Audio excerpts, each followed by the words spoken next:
हरियाणा में नगर परिषद और नगर पालिका चुनाव के बाद से अब कयास लगाया जा रहा है कि पंचायती चुनाव कब होगा। जितने भी प्रत्याशीगण हैं वो अपनी तैयारी में मशगूल हैं और जहां तक ये उम्मीद लगाया जा रहा है कि सितंबर में पंचायती चुनाव भी संभवतः हो जाए। ऐसे में मैं बात करूंगा पाली गांव में हूं और पंचायती चुनाव की तैयारी कर रहे हैं ओम प्रकाश भड़ाना जी। ग्राउंड पर बड़े मशगूल रहते हैं, लोगों के साथ में अच्छा कनेक्टिविटी है, लेकिन देसी जुगाड़ में आज इनके निवास स्थान पर बैठकर इनसे कंक्लूज़न करना है कि किस तरीके की इनकी तैयारी चल रही है। भड़ाना जी, जिस तरीके से देखा जाए आप दिन रात तो वैसे अपने समय को जनता के बीच में देते हैं जी। चुनाव तो अब सर पे है, तो इसका निष्कर्ष आने का समय और उससे पहले तैयारी क्या चल रही है आपकी? जी देखिए, तैयारी मेरी कोई अभी है नहीं कि भाई सितंबर में इलेक्शन है तो मैं तैयारी अभी चालू करूं। मेरी तो सालों साल तैयारी रहती है। मैं 2008 से जनता की सेवा में हूं और अपने गांव की सेवा में सारे गांव के मुद्दे उठाने, उनको हल करवाना, अपने लोगों के सुख दुख में उनके बीच में रहना, ये मेरा निरंतर जारी है। चाहे इलेक्शन और पीछे भी चले हैं तब भी मेरे कोई दिक्कत नहीं है, हम लगे रहेंगे। हमने जीत का भी वो देखा है आलम और हार का भी देखा है, लेकिन हमने कभी भी पीछे नहीं मुड़े और जनता की सेवा से कभी हम मुकरे नहीं। उनकी सेवा में हमने कोरोना काल में भी कोई कसर न छोड़ी। कोरोना काल में भी रातों रात हम उनके साथ रहे हैं। चुनाव पीछे चला जाए, अब ज़्यादा पीछे जाएगा तो दिक्कत हो जाए, क्योंकि काफ़ी टाइम नहीं, हमें कोई दिक्कत नहीं है, हमें कोई दिक्कत नहीं है।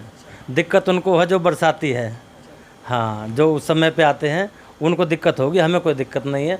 हम तो लगे रहते हैं और आगे अंजाम जो कुछ भी होगा हम फिर भी जनता के बीच में ऐसे ही लगे रहेंगे निस्वार्थ। स्टार्टिंग करते समय आपने कहा कि जनता की जो मुद्दा है उसको लेकर आप काम करते हैं। सबसे पहले मैं चाहूँगा कि जनता आपके वहाँ के तो जाने ही जाने, लेकिन और भी लोग जाने कि जो आप मुद्दा की बात करते हैं, ज़मीन पे जुड़े हैं, तो मुद्दा ही बता दीजिए क्या क्या मुद्दा है। और सबसे मेन बात है कि आप अक्सर बात करते हैं कि हमारा एक संकल्प पत्र है जी, तो दोनों को आपको रिलेट कीजिए। जी देखिए सैफी भाई, ऐसा है कि आज तक हमारे गांव के इतिहास में किसी भी जनप्रतिनिधि ने आज तक कोई घोषणा पत्र या संकल्प पत्र जारी नहीं किया।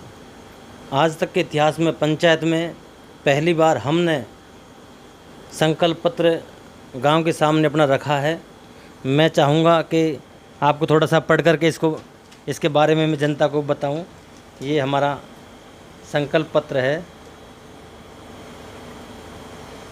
इसमें हमारा स्लोगन है, गांव का संपूर्ण विकास रहेगा हमारा प्रयास, हमारा लक्ष्य राजनीति नहीं ग्राम सेवा। गांव में पेयजल आपूर्ति को दुरुस्त किया जाएगा, हर घर में समान रूप से मीठे पानी व शुद्ध पेयजल की व्यवस्था की जाएगी। गांव के गंदे पानी की निकासी की व्यवस्था की जाएगी ताकि गांव में कहीं पर भी गंदा पानी न ठहर सके। गांव की सफाई व्यवस्था को दुरुस्त किया जाएगा और सफाई कर्मचारियों की संख्या भी बढ़ाई जाएगी तथा उनके साथ ग्राम पंचायत के सभी पदाधिकारी, सरपंच, पंच व गांव के जागरूक इच्छुक लोग भी मोर्चा संभालेंगे। गांव के मुख्य चौराहों, गलियों में, सार्वजनिक स्थानों पर रोशनी के लिए लाइटें लगवाई जाएंगी। गांव के मुख्य चौराहों पर, धार्मिक सार्वजनिक स्थलों पर अपराध व अनहोनी को रोकने के लिए CCTV कैमरा की व्यवस्था की जाएगी।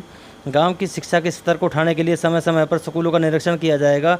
बच्चों को प्रतियोगी परीक्षाओं के लिए तैयार करने के लिए अच्छे शिक्षकों की व्यवस्था की जाएगी एवं मेहनती छात्र छात्राओं, अध्यापकों को नियमित अंतराल पर सम्मानित करने की व्यवस्था की जाएगी। गांव के बच्चों के उज्जवल भविष्य के लिए गांव में पंचायत बुद्धिजीवियों और समाज सेवियों की मदद से लाइब्रेरी, पुस्तकालय का उचित स्थान पर निर्माण करवाया जाएगा। गांव में खेल और खिलाड़ियों के स्तर को उठाने के लिए हर संभव प्रयास किए जाएंगे तथा होनहार प्रतिभाशाली खिलाड़ियों को नियमित अंतराल पर प्रोत्साहित व सम्मानित किया जाएगा। गांव के बुजुर्ग जो चलने फिरने में असमर्थ है, विकलांग है, उनको घर तक पेंशन पहुँचाने की व्यवस्था की जाएगी। पेंशन वितरण के समय सहायता के लिए टीम गठित की जाएगी। गांव के सभी तालाबों का जीर्णोद्धार किया जाएगा तथा उचित स्थानों पर नए तालाबों का निर्माण करवाया जाएगा जिससे कि गांव के जल स्तर बढ़ाया जा सके। गांव में जल स्तर बढ़ाने के लिए वाटर हार्वेस्टिंग सिस्टम व अन्य उपाय भी किए जाएंगे। गांव की बहन बेटियों के लिए सिलाई, कढ़ाई, ब्यूटी पार्लर व अन्य रोजगारपरक कोर्सों की फ्री व्यवस्था करवाई जाएगी। यह सुनिश्चित किया जाएगा कि गाँव के सभी रास्ते, गलियाँ, नालियों की व्यवस्था ठीक हो। जहाँ कहीं मरम्मत की जरूरत होगी वह निरंतर नियमित अंतराल पर की जाती रहेंगी। बिजली विभाग के संबंधित सभी कार्यों या समस्याओं को पूरा करवाया जाएगा। गरीब किसान व उचित लाभार्थी को उनसे संबंधित सभी सरकारी योजनाओं का लाभ दिलवाया जाएगा। गांव के सभी सरकारी व गैर सरकारी संस्थानों के लिए पंचायत मेंबर जागरूक ग्रामवासियों के रूप में पंचायत की तरफ से उचित निर्माण कार्य करवाने व देखरेख के लिए एक कमेटी को अधिकृत किया जाएगा और गांव में एक शहीद स्मारक बनवाया जाएगा। यह है हमारा संकल्प पत्र है जी। सर, जिस तरीके से आपने फहरिस्त बड़ा लंबा बनाया है, तो क्या ये संभव है कि आप अपने कार्यकाल में इसको पूरा कर पाएंगे? और क्या आप जब तैयारी कर रहे हैं तो चुनावी तैयारी आपकी क्या है? जी, ये मैंने आपको बताया घोषणा पत्र नहीं है, संकल्प पत्र है और इसमें कोई भी लोक लुभाने वादे नहीं है कि भाई किसी को वोट लेने की इच्छा से हमने लोग लुभाने के लिए वादे करे हो। ये सारी जो गांव की ज़रूरतें हैं, जो लोगों की ज़रूरतें हैं, ये सारी वो ज़रूरतें हैं और इनको हम ईश्वर की कृपा से और लोगों के सहयोग आशीर्वाद से इनको ज़रूर पूरा करेंगे। अपने संकल्प पत्र में बताया ये सारे हर लोगों से जुड़ा हुआ मुद्दा है, तो इन सब मुद्दों को देखते हुए क्या जनता आपकी बातों पर भरोसा करेगी? बिल्कुल, जनता का शुरू से ही मेरे ऊपर बहुत आशीर्वाद रहा है। देखिए, मैं आपको बताऊं, मैं बहुत गरीब परिवार से हूं और हमारे पिताजी कर्मचारी थे और अभी 7-8 महीने पहले वो एक्सपायर हो गए। तो उनकी भी बड़ी मंशा थी कि भाई आप गांव के सरपंच बने और जो गरीब ज़रूरतमंद लोग हैं उनके काम करें, उनकी सुनवाई करें। वो आपके पास हक से आते और कह देते हैं। हर किसी के पास जाने कहने की उनकी हिम्मत नहीं होती, लेकिन आपके पास सीधे आते और किसी भी समय आपको खड़ा कर लेते हैं और अपने अपने काम करवाते हैं। तो हमें उन लोगों की सारे काम करने हैं। जब चुनाव सर पे होगा और वोट मांगना, खासकर आपकी पहचान जनता कैसे याद रखेगी? जनता मेरे को बखूबी जानती है और जो बुज़ुर्ग महिलाएं हैं या जो भी महिलाएं, ज़्यादातर मेरा जो 2 बार का चुनाव चिन्ह रहा नंगाड़ा, तो नंगाड़ा वाले के नाम से मुझे जानती है कि भाई वो लड़का बड़ा अच्छा है जो नंगाड़े वाला है और वो सबकी सुनता है। स्कूल अस्पतालों में आज बिजली पानी की कहीं भी किसी को कोई दिक्कत होती है तो मेरे पास बेझिझक वो आते, बेझिझक फ़ोन करते और मैं उनके साथ चलता हूँ और उनका प्यार मेरे को भरपूर आगे भी मिलता रहेगा। मैंने 2 चुनाव जनता जनार्दन के ही दम पे लड़े हैं।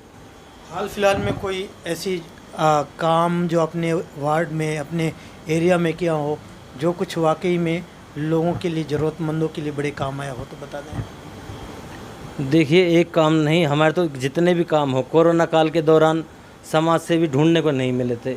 हमने पूरे कोरोना काल के दौरान हम जनता के बीच में रहे। अस्पताल में किसी को ऑक्सीजन की ज़रूरत पड़ी, किसी को डॉक्टर के इलाज की ज़रूरत पड़ी, किसी को खाने की ज़रूरत पड़ी, किसी को किसी सवारी की ज़रूरत पड़ी, कोई भी ज़रूरत पड़ी, मैं उनके बीच में रहा। मैं रात को 2-2 बजे तक अस्पताल में घूमता था, चाहे आप गांव के लोगों से और डॉक्टरों से भी पता कर लेना। मैं रात को 5-5 बार नहाता था, आकर के कपड़े धोता था। तो मैंने उनके लिए कभी मना ना की। जो भी दरवाजे पर जिसने भी मेरे को ज़रूरत के लिए वो किया तो मैंने उसको पूरा साथ दिया और आगे भी देता रहूँगा। देश दुनिया की हर लेटेस्ट खबर देखने के लिए सब्सक्राइब करें हमारे चैनल PNN को और साथ ही बेल आइकन दबाना ना भूलें।